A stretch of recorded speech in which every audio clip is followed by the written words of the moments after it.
Assalamualaikum warahmatullahi wabarakatuh. Perkenalkan, saya Meiku Siliansa Fitri, perwakilan dari kelompok 1 untuk mata kuliah pengantar akuntansi. Nah, di sini saya akan mempresentasikan hasil dari tugas 2 yaitu Basic Accounting atau Basic Akuntansi.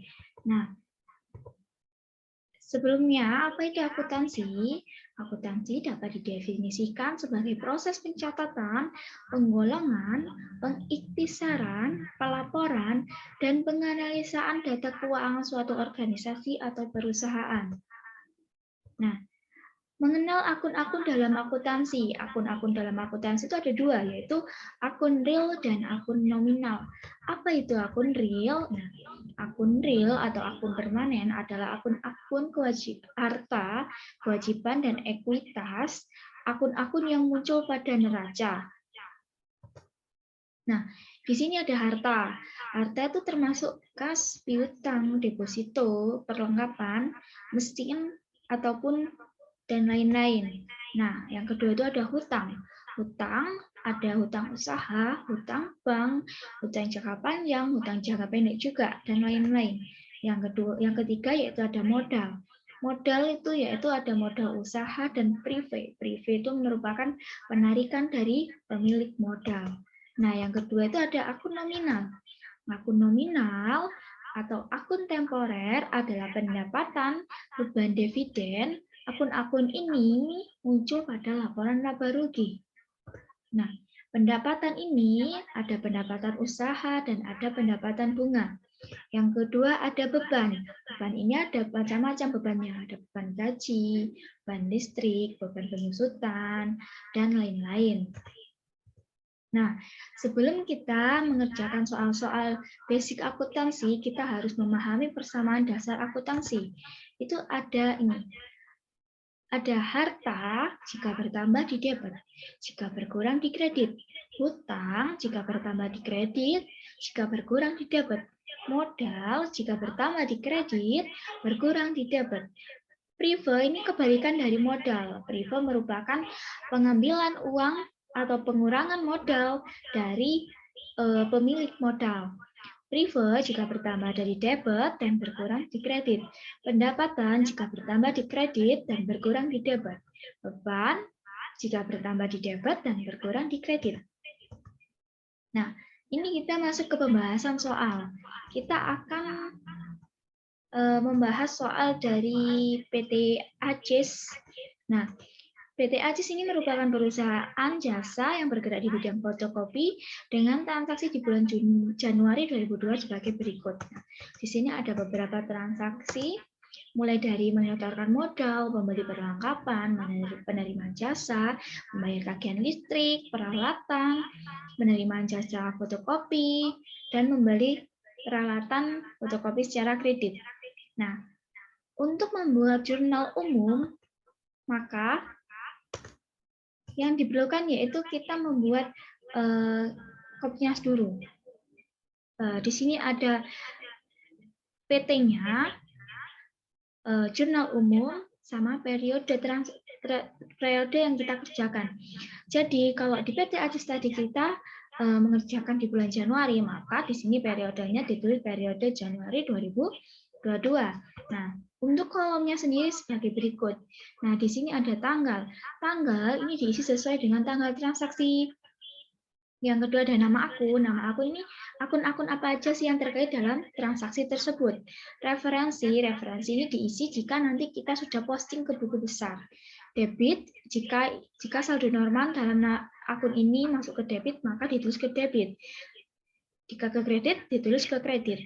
Nah, ini di tanggal 1 itu ada transaksi PT ACIS menyetorkan modal sebesar 50 juta, maka kas di debit pada modal usaha. Kas akan bertambah dan modal usaha akan bertambah.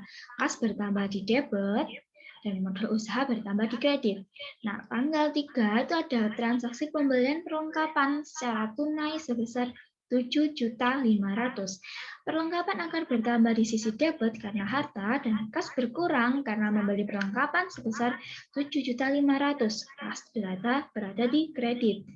Nah, untuk tanggal 4 tanggal 14 sendiri itu transaksinya menerima jasa pendapatan fotokopi dari UDJA sebesar 5 juta. Nah, di sini akan mendebet kas karena kita menerima uang dan mendebet pendapatan jasa karena kita mengeluarkan jasa kita sebesar 5 juta.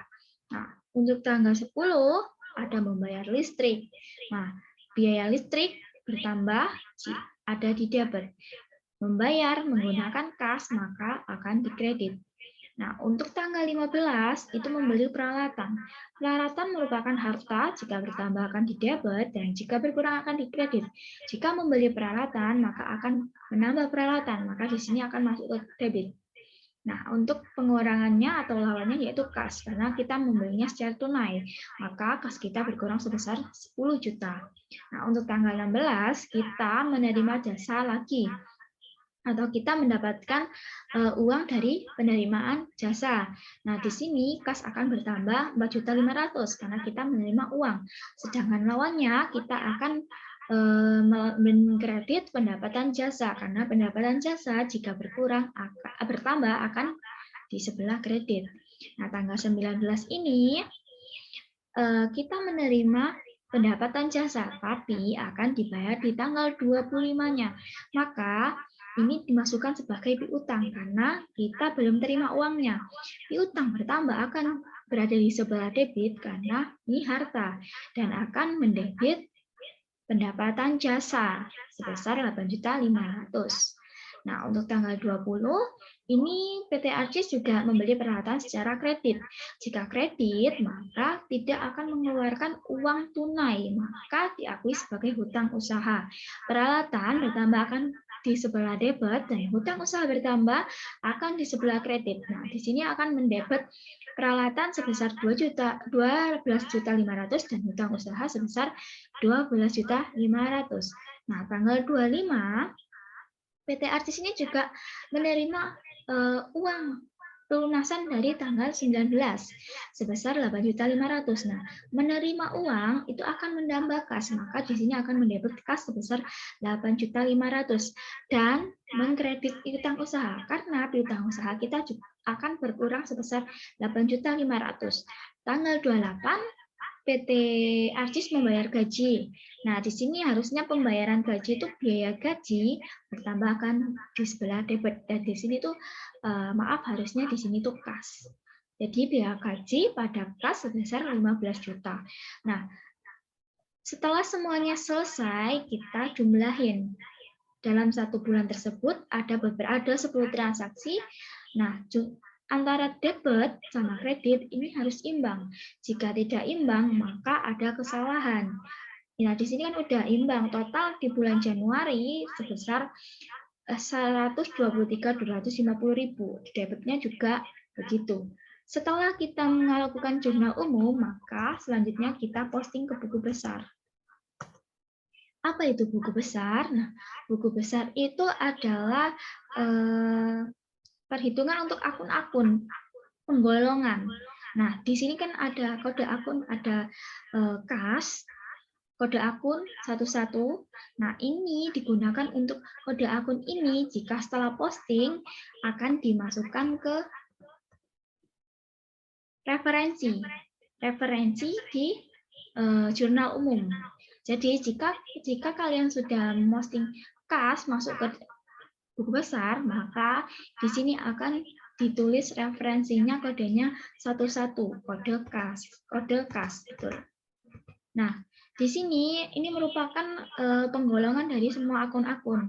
Jadi untuk buku besar kas itu berisi semua transaksi yang berpengaruh pada kas.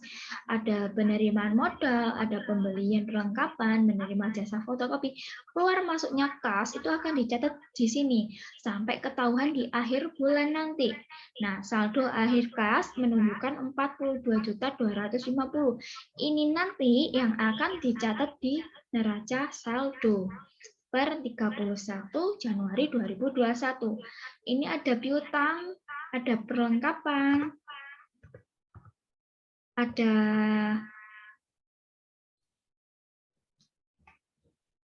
hutang usaha, modal usaha, pendapatan jasa, biaya gaji, dan biaya listrik.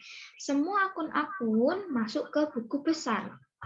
Nah, ini merupakan neraca saldo per 31 Januari 2022. Untuk membuat neraca saldo, itu kita harus mencatat ini, PT-nya dulu. Neraca saldo per 31 Januari 2022. Kenapa per 31? Karena untuk neraca saldo kita rekapnya per akhir bulan. Kalau kita nulisnya periode Januari itu mencakup tanggal 1 sampai tanggal 31. Kalau kita mencatat per 31 berarti ini menunjukkan saldo per akhir Januari 2022. Nah, di sini diketahui bahwa kas sebesar 42.250 ini dari mana? Nah, ini kita lihat dari ini tadi, dari buku besar, saldo akhir buku besar. Nah, untuk piutang, perlengkapan peralatan, dan lainnya itu juga sama. Semua saldo yang ada di sini itu lihatnya di buku besar.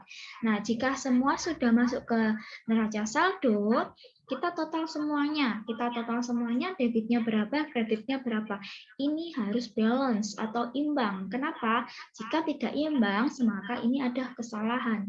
Nah, ini merupakan neraca saldo PT Arcis per 31 Januari 2022. Nah, oke, terima kasih. Terima kasih telah mendengarkan presentasi dari kelompok 1 yang diwakili oleh saya, Megusti Diansa Fitri. Jika saya ada salah kata, mohon maaf. Wassalamualaikum warahmatullahi wabarakatuh.